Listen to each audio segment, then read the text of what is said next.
Olá, ótima tarde para você. Quinta-feira, 28 de setembro. O NT Sul começa agora com as principais notícias do dia e com a sua participação através das nossas redes sociais. Acesse a nossa página e mande sua mensagem para a gente. facebook.com/TV Cachoeira. Você vai ver como fica a greve dos professores do estado em Cachoeira do Sul, depois da assembleia que reuniu a categoria ontem. E a gente traz também os detalhes da 26ª edição da Vigília do Canto Gaúcho, que acontece em novembro. E Cachoeira do Sul reconhece mais um monumento como patrimônio histórico e cultural.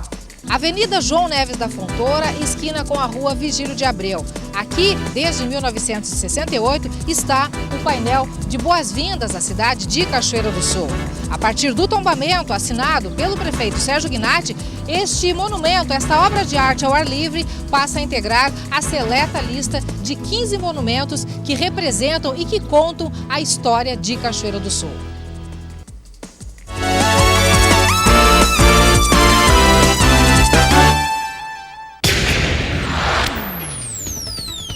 A intermediação do deputado federal José Otávio Germano junto ao Ministério da Saúde não foi suficiente para que uma posição concreta sobre o atendimento do pleito de Cachoeira do Sul, a recomposição do teto da oncologia, fosse dada. A administração municipal espera 2 semanas uma resposta do ministro Ricardo Barros sobre a complementação de valores para o serviço no município. Conforme o titular da Saúde em Cachoeira, Roger Gomes da Rosa, a previsão é de que na próxima semana a cidade tenha a sua resposta definitiva.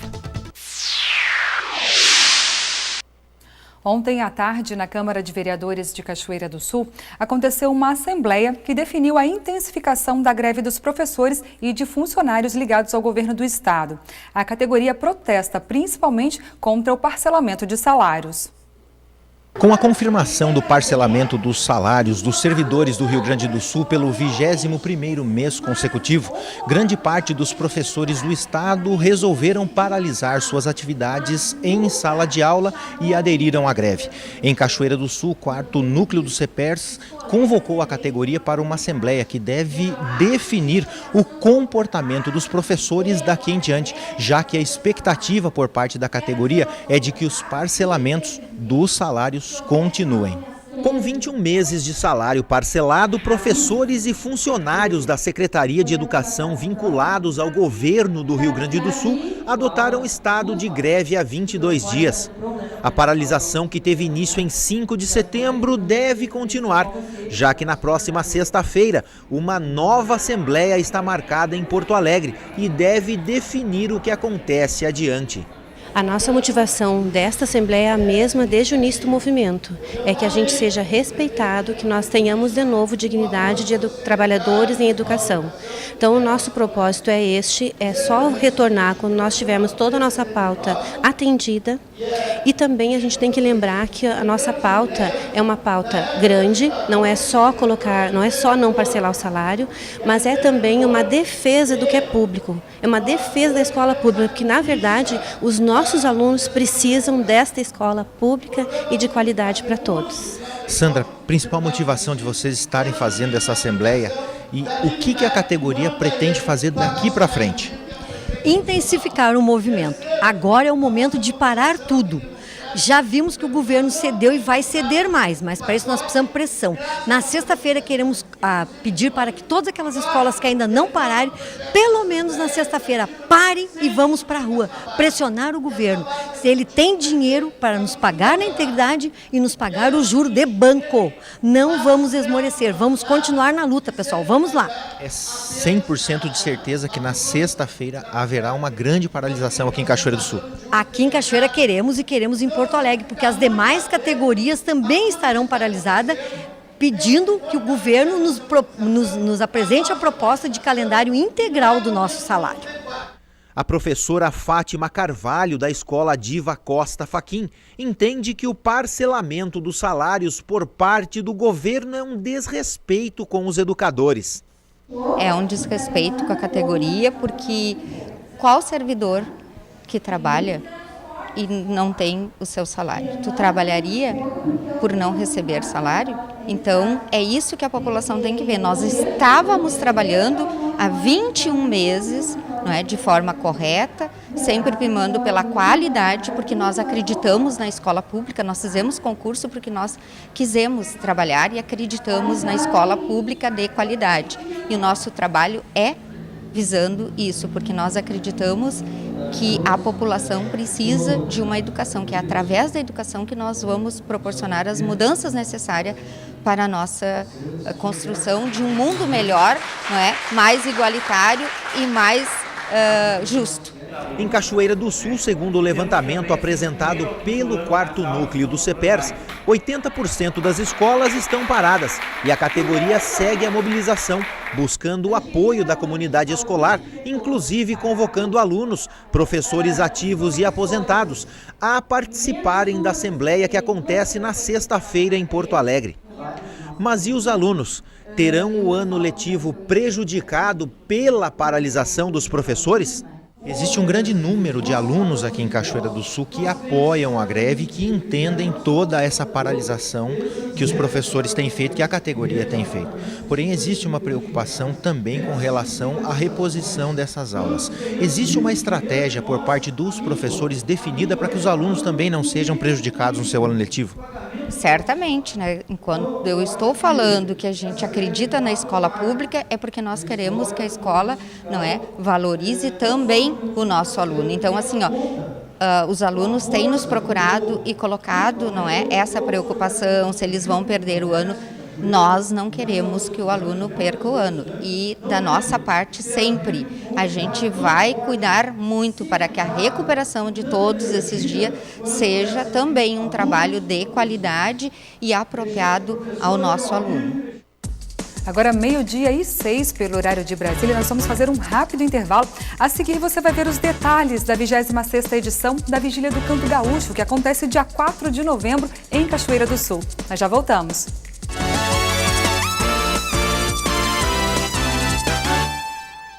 O Núcleo de Cultura de Cachoeira do Sul já trabalha na 26ª edição da Vigília do Canto Gaúcho, que acontece dia 4 de novembro no CTG Tropeiros da Lealdade. Uma novidade para este ano são as inscrições de forma digital. O repórter João Paulo conversou com a diretora do Núcleo de Cultura, Josiane Fardim, que nos traz mais informações. Estão abertas as inscrições para a 26ª edição da Vigília do Canto Gaúcho. As inscrições vão até o dia 13 de outubro e para saber mais informações vou conversar com a diretora do Núcleo de Cultura aqui de Cachoeira do Sul, Josiane Fardim. Alguma novidade, Josiane, esse ano para a edição de 2017 da Vigília em relação aos anos anteriores? Com certeza, começando pelas inscrições, né? Até o ano passado as inscrições eram em meio físico. Este ano estamos inovando e abrindo então inscrições com o meio digital. Essas inscrições poderão ser enviadas até dia 13 de outubro, como tu já falaste, para o meio físico valendo a data de postagem, né? E para o meio digital até as 23h59 do dia 13 de outubro. Essas inscrições serão enviadas para o e-mail vigiliacachoeira2017@gmail.com. O pessoal poderá ter acesso, já tem acesso desde de ontem a regulamento e ficha de inscrições no site da Prefeitura Municipal. Com relação ao regulamento, muda alguma coisa com relação às vigílias anteriores ou segue um regulamento parecido, ao menos ao que foi o ano passado? Estamos seguindo as duas linhas, a campeira e a manifestação rio-grandense, o que já vinha sendo realizado e executado nas outras edições. Nós temos uma novidade, que é na premiação da melhor letra e melhor música, também nós vamos ter 2 troféus, um para cada linha. Em princípio, são essas inovações para este ano. Quando que acontece a Vigília do Canto Gaúcho para aquelas pessoas que gostam de participar e de assistir também? A vigília será dia 4 de novembro, no CTG Tropeiros da Lealdade, a partir das 20h30. Nós teremos este ano um show de abertura com Marcelo Caminha e junto no palco será feito a participação dos meninos que ganharam, que participaram do entreveiro do ano passado. Porque quando essas crianças, né, das escolas participam do entreveiro, a eles é ofertado o momento de participar do show de abertura da próxima vigília. Então, nós vamos continuar com essa apresentação. Depois, no show de intervalo, nós vamos ter Clênio, Bibiano e os Conterrâneos, que será um show temático das vigílias anteriores com as músicas mais populares. Então tá certo, quero agradecer a Josiane, lembrar, reafirmando que as inscrições podem ser feitas de forma presencial ou digital, nesse endereço que você vê na tela, até o dia 13 de outubro. E para aquelas pessoas que gostam de participar e de assistir, promessa de mais uma grande festa aqui em Cachoeira do Sul, no dia 4 de novembro, 26ª edição da Vigília do Canto Gaúcho. Tá certo. Obrigada, João Paulo, pelas informações. Vamos falar de política nacional com o Júlio Mafuz agora. Se antes o clamor popular era apenas um apelo com gritos de "Fora Temer", hoje pode ser reforçado por declarações de outros setores de mando que atestam a fragilidade do sistema democrático sob o comando de um presidente desacreditado e com menos de 5% de aprovação.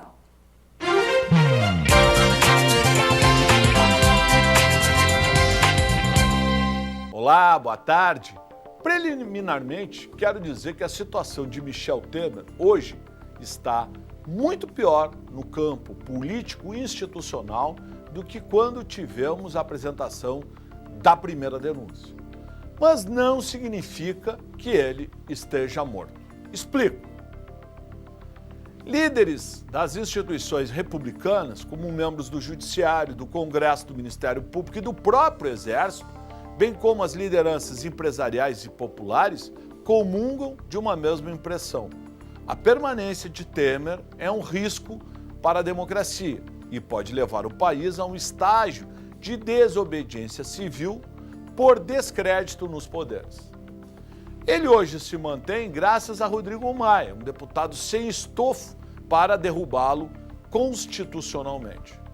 No entanto, movimentos estão sendo feitos. A fala do general Mourão na semana passada é a prova viva disso. Concordemos com ela ou não. E até o voto de Alexandre Moraes no STF contra Temer corrobora esse enredo. Já escrevi antes, já falei antes, que até existe uma chapa de consenso entre todos eles para tocar o país até 2018. Rodrigo Maia e Aldo Rebelo, ex-PCdoB, que está se filiando no PSB. Um governo com apenas 3% de aprovação e com as instituições sendo maculadas pela sua permanência, me parece não ter mais condições de prosseguir. Aguardemos, mas o Fora Temer hoje é um grito que não é mais da esquerda, mas de pelo menos 97% da sociedade brasileira. Falei e assino embaixo.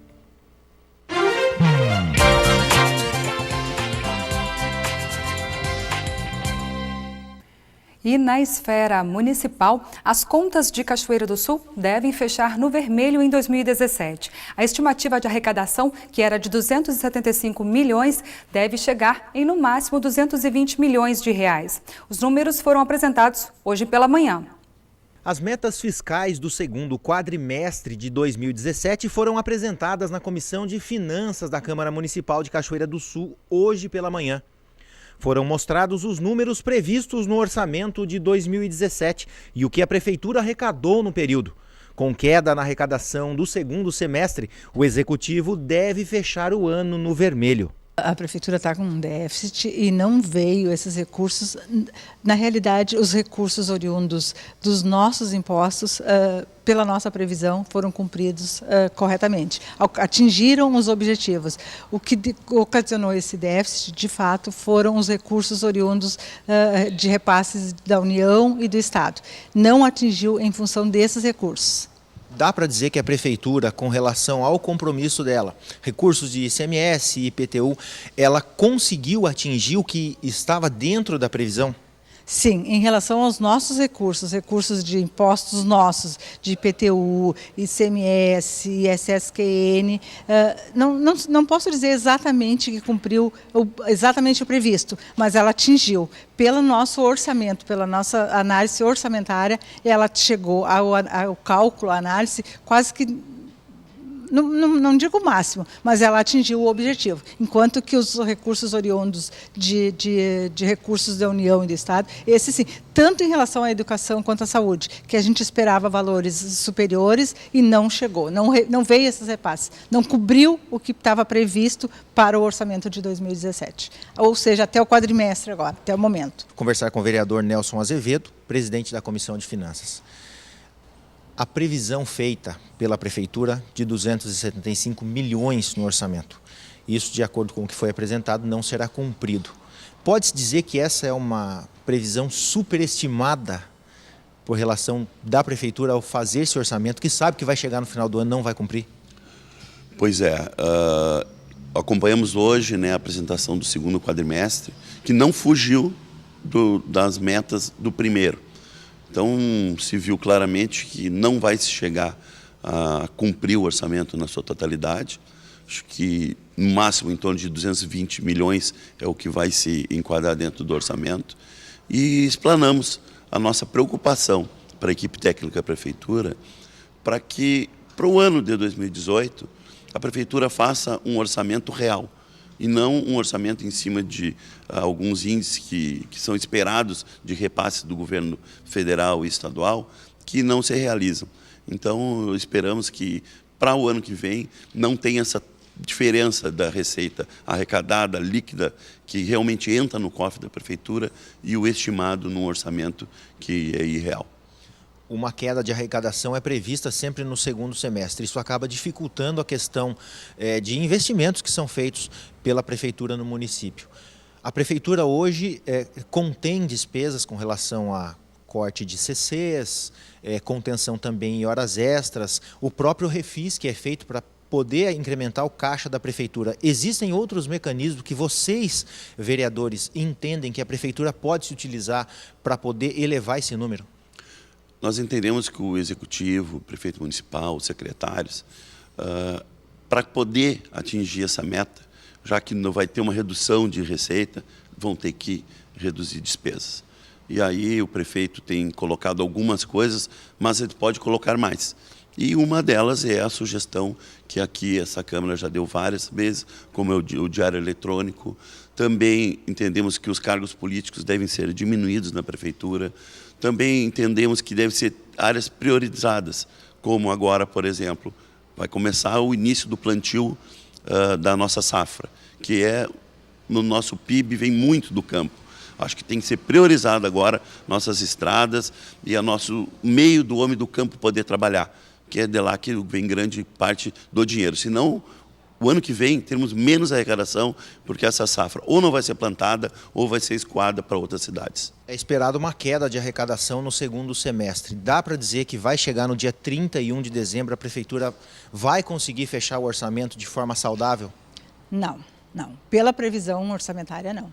Não iremos atingir o que estava previsto no orçamento, que era os 275 milhões e 300. Com certeza não. A não ser que esses repasses ultrapassem o que a gente espera, ou que venham maiores repasses. Caso contrário, não chegaremos aos 275 milhões, com certeza. 12h20 pelo horário de Brasília. A seguir você vai ver. Cachoeira do Sul reconhece mais um monumento como patrimônio histórico e cultural. Avenida João Neves da Fontoura, esquina com a rua Vigílio de Abreu. Aqui, desde 1968, está o painel de boas-vindas à cidade de Cachoeira do Sul. A partir do tombamento assinado pelo prefeito Sérgio Gnatti, este monumento, esta obra de arte ao ar livre, passa a integrar a seleta lista de 15 monumentos que representam e que contam a história de Cachoeira do Sul.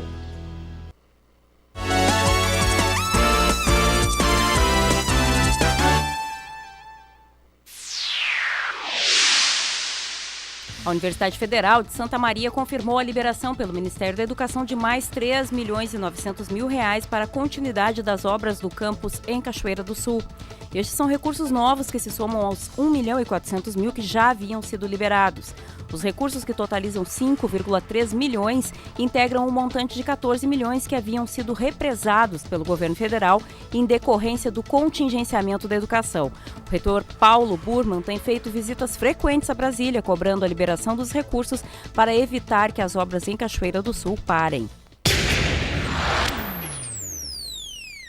Cachoeira do Sul possui agora 15 monumentos com selo de patrimônio histórico e cultural.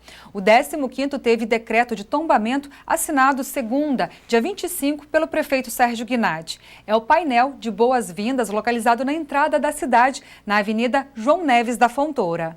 Quem chega a Cachoeira do Sul pela Avenida João Neves da Fontoura, no entroncamento com a Rua Vigílio de Abreu, se depara com este painel. É o painel de boas-vindas à cidade de Cachoeira do Sul. Ele está aqui desde 1968. E agora, a partir da assinatura do termo de tombamento pelo prefeito Sérgio Guinatti, este painel, esta obra de arte ao ar livre, passa a integrar a seleta lista de monumentos históricos do município. Monumentos que fazem parte e que contam a história de Cachoeira do Sul.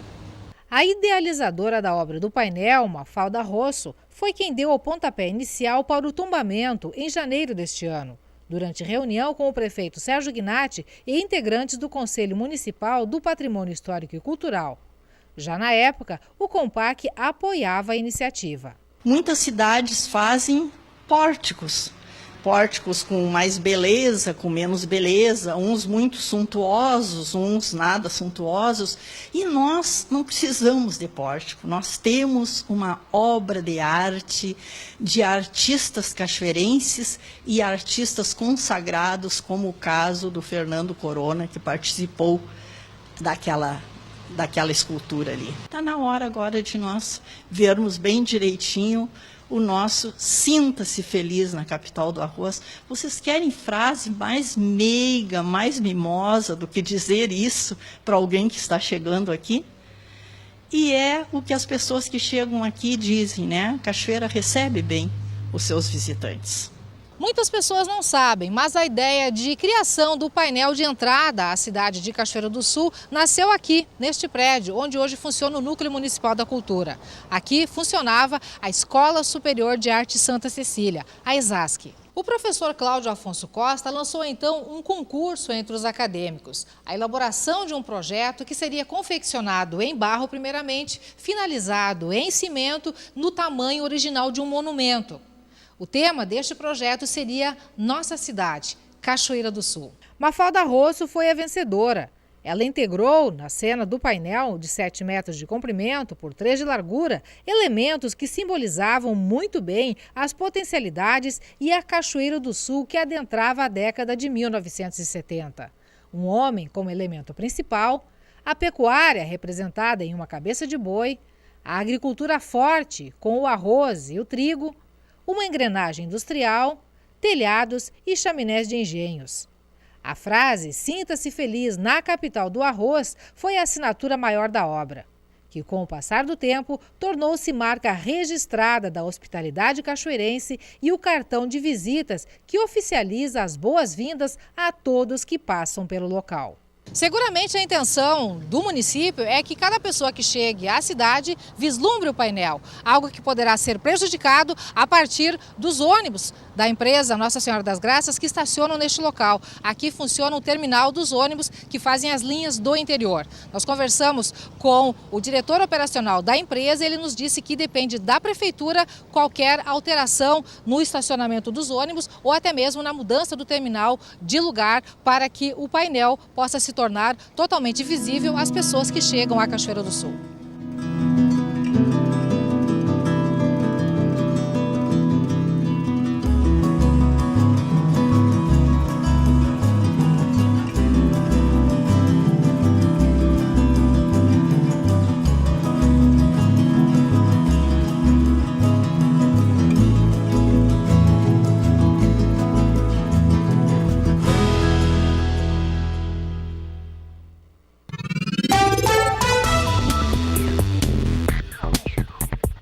Em Cachoeira do Sul, a quinta-feira será de sol com diminuição de nuvens durante a tarde. Noite com muita nebulosidade. Pode chover durante o dia, mínima de 17, máxima de 21 graus. Na sexta-feira, o dia será de sol com muitas nuvens durante o dia, períodos de céu nublado com chuva a qualquer hora. As temperaturas ficam entre 16 e 21 graus. Já no sábado, o dia será chuvoso pela manhã, abertura de sol à tarde e pancadas de chuva que vão até a noite. As temperaturas ficam entre 17 e 21 graus. Confira no mapa como fica o tempo hoje. O sol aparece com nuvens em diferentes pontos do estado nesta quinta-feira, mas parte do Rio Grande do Sul ainda terá maior presença de nebulosidade e o tempo não firma. Pode chover de forma bastante irregular no território gaúcho, com chance maior de precipitação em pontos do norte. Na capital Porto Alegre, a máxima prevista é de 22 graus. Em Uruguaiana, na fronteira oeste, 22. Em Passo Fundo, no norte do estado, 23 graus. E em Santa Maria, na região central, 21. Para o litoral norte, Tramandaí e Torres, 20 graus. E em Pelotas e Rio Grande, no sul do estado, 21.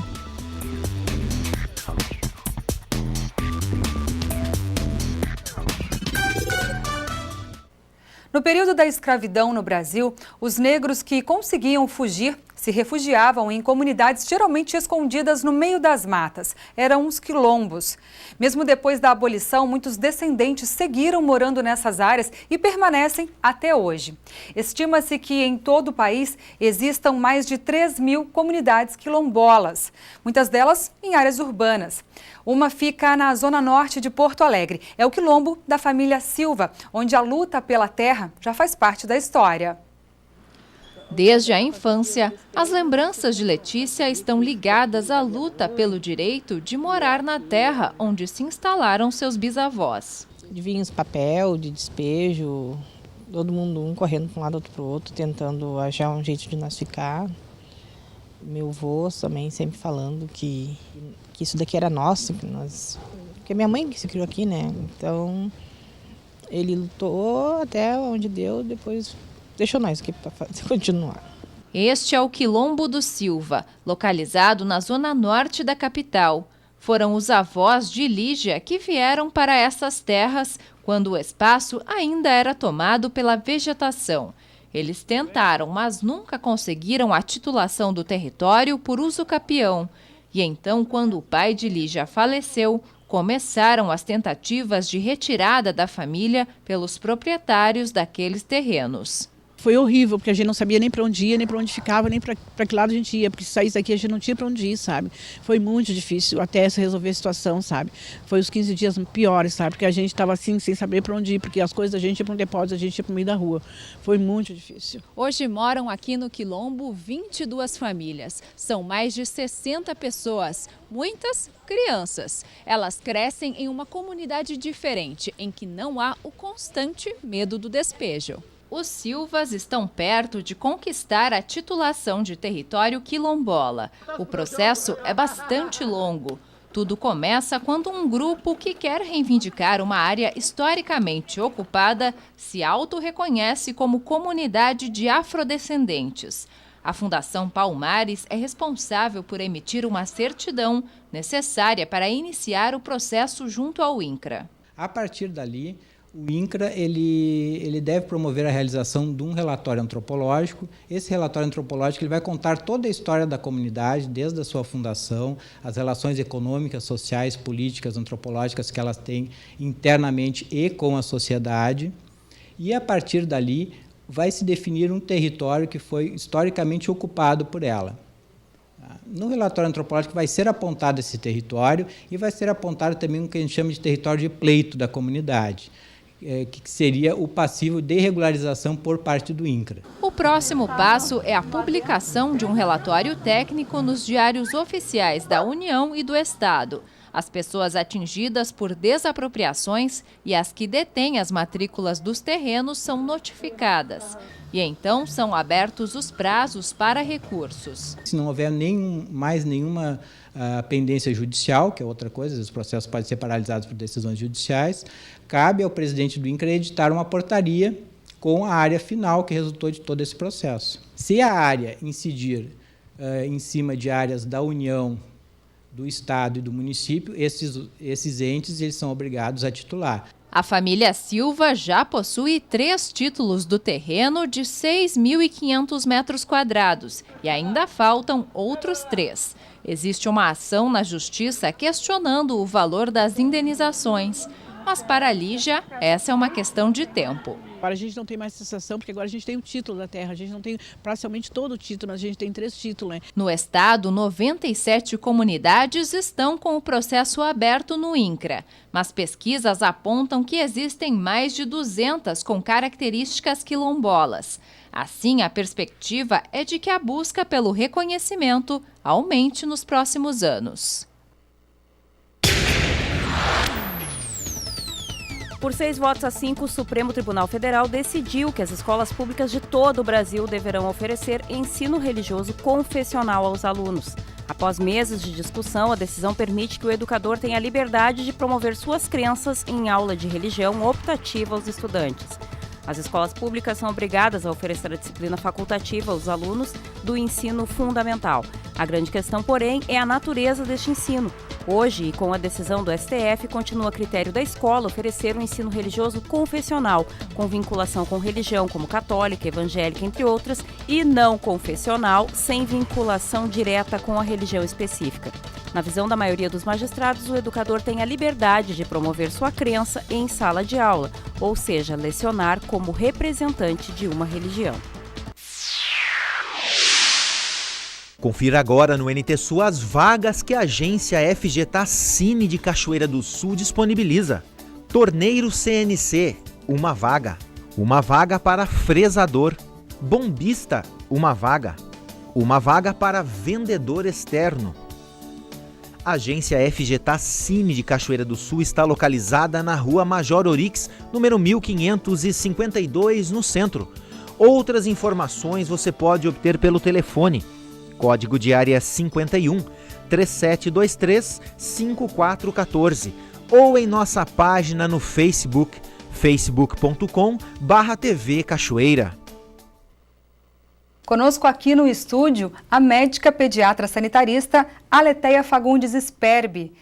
Boa tarde, Aletheia, seja muito bem-vinda ao NT Sul. Boa tarde a todos. Muito obrigada pelo convite. Nós é que agradecemos. Bom, você também é voluntária no Centro de Valorização à Vida. Nós vamos falar aqui hoje também de suicídio, mas primeiramente eu gostaria de tocar nesse assunto do Centro de Valorização da Vida. O que é e como funciona o CVV?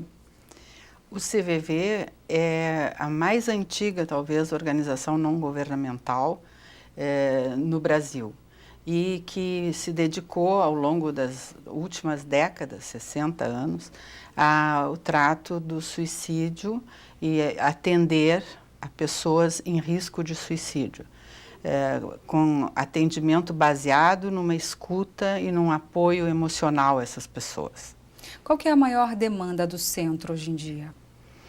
Hoje em dia temos uma quantidade muito grande de pessoas sofrendo de depressão, às vezes não totalmente da doença propriamente instalada, depressão, mas sofrendo de solidão, muitas pessoas solitárias com dificuldade de achar interlocutores com quem conversar. E o CVV está aberto com base no trabalho de seus voluntários, ele é constituído somente por trabalho voluntário e que funciona 7 dias por semana, 24 horas por dia, dedicado a ouvir as pessoas. Geralmente, quem busca o CVV busca por estar atravessando uma fase mais difícil, mais solitária, mais triste, às vezes realmente já com um risco de suicídio.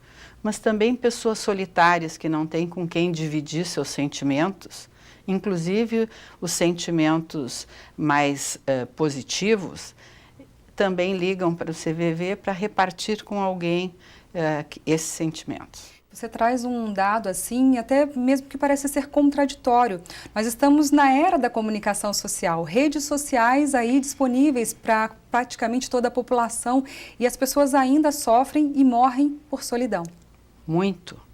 inclusive porque uma das principais questões que o CVV aborda e que procura capacitar as pessoas que chegam até o CVV para trabalharem como voluntários e que é um grande desafio, é justamente aprender a escutar o outro.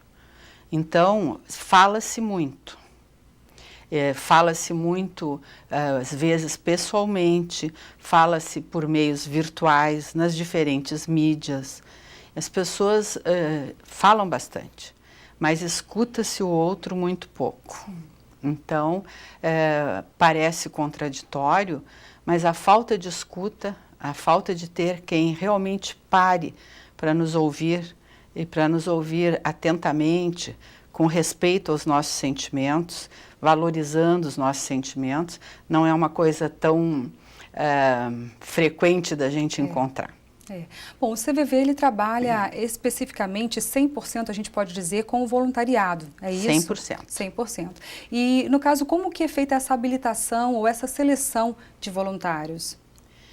Em princípio, qualquer pessoa que deseje se dedicar ao outro e maior de idade, né, independente da sua profissão, pode procurar o CVV no site do CVV, por telefone, e pode manifestar seu interesse.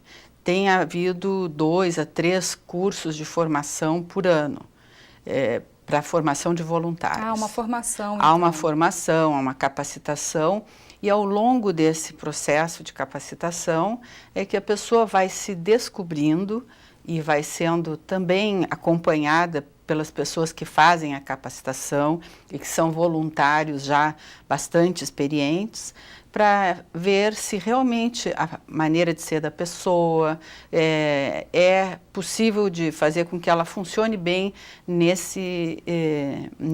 nessa função de escutar ao telefone. Se não, às vezes, se a pessoa tem mais facilidade em outras áreas, também pode ajudar como voluntário em outras áreas, em outros projetos do CVV. E os canais para que a pessoa possa se candidatar e também para receber apoio, né, do outro lado, aquele que se sente solitário, depressivo, ele possa receber apoio. É o mesmo canal? Como que é? É o telefone 188, que era um telefone anteriormente pago, era 141, mas o Ministério da Saúde, com base no trabalho realizado pelo CVV, na consistência do trabalho, no número de atendimentos, que são milhões de ligações por ano, o CVV em todo o território nacional faz, e em Porto Alegre uma demanda muito grande também, e então houve uma cooperação técnica com o Ministério da Saúde que liberou esse número 188, que aí a pessoa pode ligar sem custo nenhum a qualquer hora. De celular ou fixo ela pode ligar? De qualquer telefone. Inclusive justificado porque, infelizmente, o nosso estado é o estado que apresenta as mais altas taxas de suicídio do país. Exatamente. Inclusive, eu gostaria de entrar nesse assunto sobre o suicídio, né? Você é médica, pediatra e também voluntária dentro do CVV. E eu gostaria de que você expusesse aqui a sua experiência em relação ao suicídio. Situação ou patologia que leva mais comumente a esse tipo de ato? Na experiência com o CVV, que corresponde também ao que está na literatura, e no Rio Grande do Sul já existe um comitê estadual de prevenção de suicídio, juntando várias instituições, e o CVV faz parte. Então, o que se vê é que o suicídio, mais de 90% dos casos, se considera que pode ser prevenido. E entre as situações que favorecem que a pessoa evolua para chegar até o suicídio, uma das mais importantes são transtornos mentais. Não necessariamente a pessoa que chega até o suicídio apresenta uma doença mental, mas é muito frequente. E entre os transtornos mentais mais frequentes está os de humor, que a gente chama, entre os quais a depressão. Então, a depressão como doença, a bipolaridade, que é uma outra doença, são alguns fatores que fazem com que haja um risco maior para suicídio. embora não queira dizer que a pessoa, por ter algum transtorno mental, vá chegar ao suicídio. Tem outros riscos de suicídio, que é, por exemplo, a existência de tentativas prévias.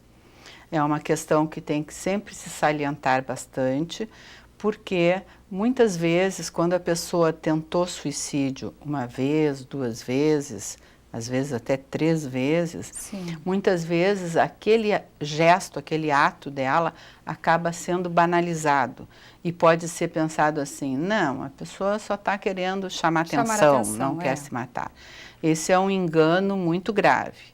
Deve sempre se valorizar, porque qualquer tentativa de suicídio, ela significa, o sentido dela é que naquela pessoa está atravessando um momento de sofrimento psíquico muito grande. Conflito.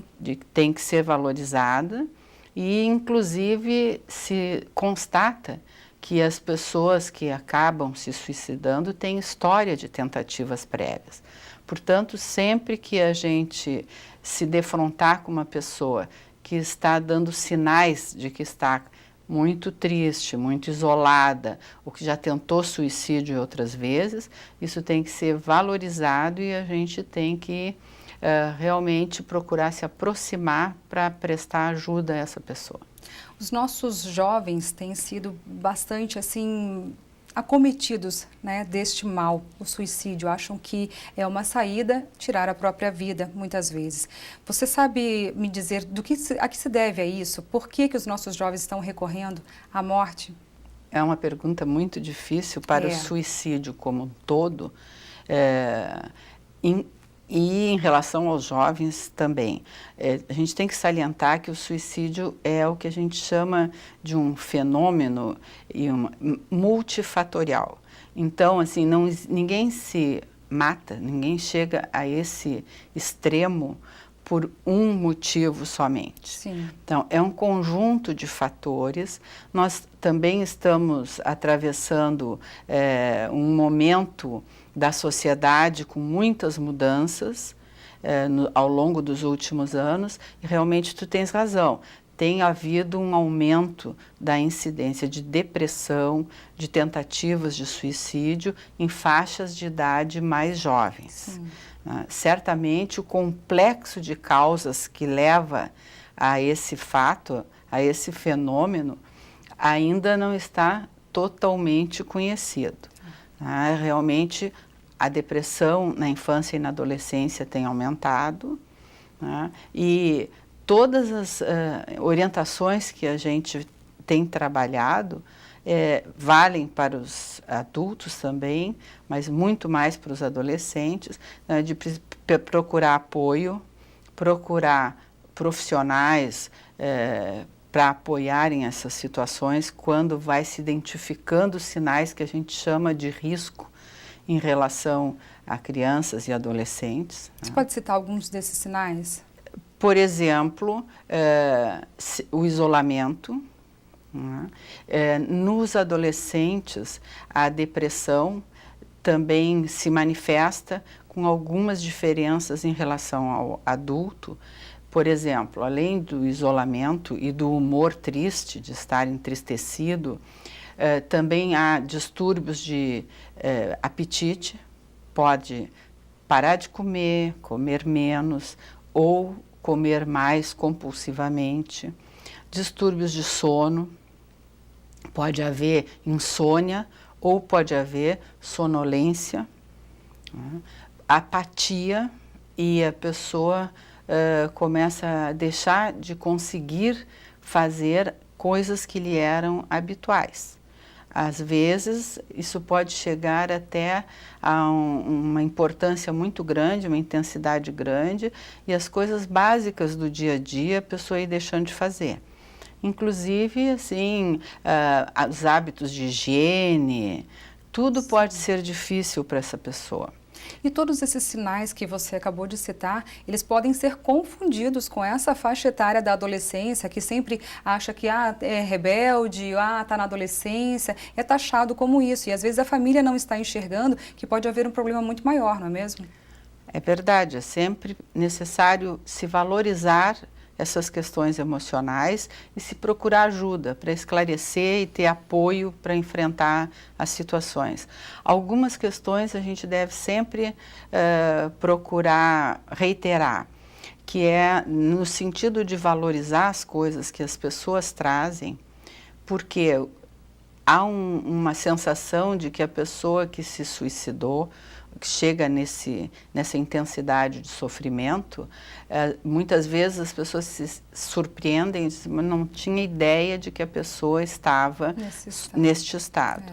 Mas, por isto mesmo, veio a campanha de Setembro Amarelo e está se colocando luz sobre este problema, para que todos nós possamos ter mais informações e mais orientação de como agir.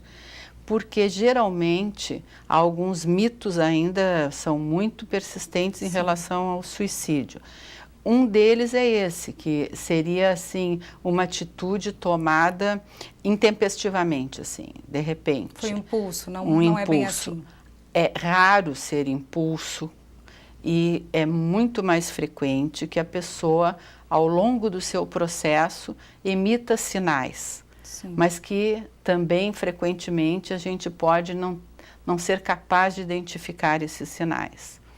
Então, esses sinais, inclusive, podem ser desde alguns, como a gente falou, assim, de alteração de hábitos, de isolamento, de humor triste, e até mesmo falas, a forma de falar da pessoa, falar mais em morte, falar de uma forma que expressa culpa ou solidão, dizer, eu não sirvo para nada mesmo, eu só dou trabalho para a família, eu sou um inútil.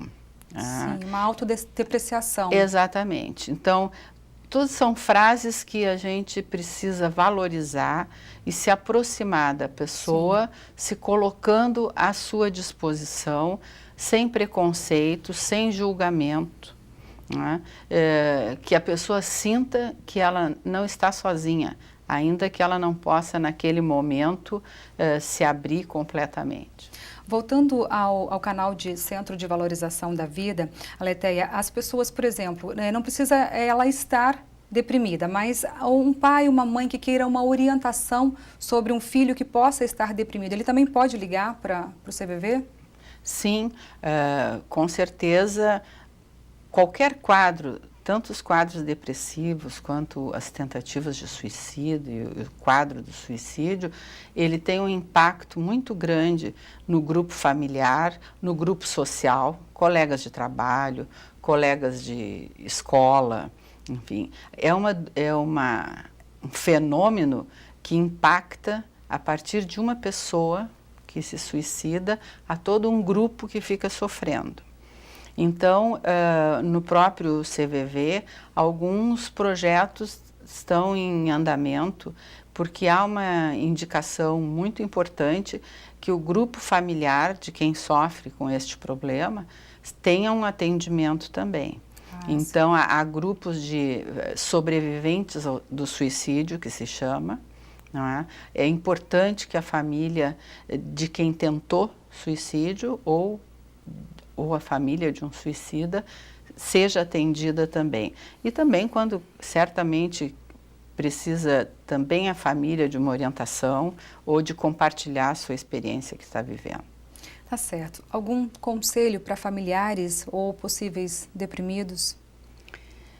Talvez o mais importante conselho para todos nós é aprender a escutar o outro. É um desafio, a gente ouve como sentido audição, mas muito frequentemente se passa pelos outros sem um contato mais próximo. Sim. E sem um interesse pelo sentimento do outro. Essa é uma questão que a gente tem que desenvolver, se conscientizar e desenvolver. Certamente é uma atitude que cura a pessoa se sentir acompanhada, não se sentir sozinha. não se sentir julgada. Sim. Então, aprender a se abrir mais para os outros e perguntar, ao invés de passar correndo por um vizinho, por um amigo que se encontra, por um colega de escola, ao invés de passar correndo e dizer, tudo bem nessa correria dos dias de hoje, realmente parar, olhar para o outro e perguntar como tu estás, já é uma atitude extremamente importante. Olhar menos para o celular e mais nos olhos. E mais nos olhos dos outros. Tá certo. Muito obrigada pelas tuas informações, viu? Tudo de bom para você. Muito obrigada pela oportunidade. Sucesso. Bom, nós ficamos por aqui. É isso aí. Cuide-se, tá aí os canais para que você tenha todo o respaldo, para que tenha saúde, qualidade de vida dentro da tua família. Obrigada pela tua companhia. A gente se vê. Tchau.